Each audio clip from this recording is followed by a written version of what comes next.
So, itong ating Africa na koala mesh. Ang ganda po ng pagkakagawa niyan, lalo na yung fabric. Si blue po, kompleto. May infant, pang newborn. Pwedeng kabit. Ito po, wala. Tapos wala rin din siyang hood. Ito meron. So, kaya magkaiba po ang price. So, we start sa blue. Ito yung for infant. Okay. Okay naman ang mga belt niyan. Ito po is ikakabit nyo doon sa mismong carrier. Okay. Tingnan nyo na lang po yan sa sa YouTube kung paano po ilagay. So, ganyan yung fabric. Ang ganda ng quality ng fabric. Nakikita nyo ba siya? I like it. Yan.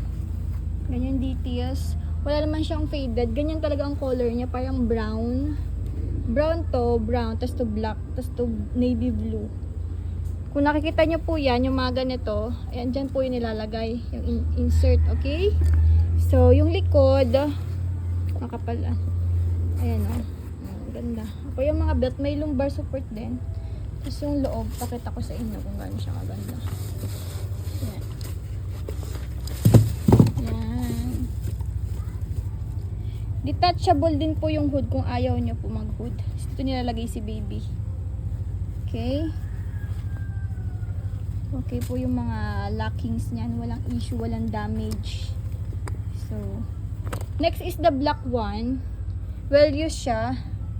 Yung mga details niyan. Ang ganda rin ng kano. Hindi siya, wala siyang discoloration ha. Ganyan talaga yung color, parang brown. Tapos dark black. Tapos brown yung lining. Okay. Hindi yan faded. Ganyan talaga natural color niya. Sa likod. Okay rin yung mga belt. Africa yan. Ang mahal po nito. 14K if I'm not mistaken. Yan. Wala pong mga issue. Sign of usage lang. Okay. Thank you po.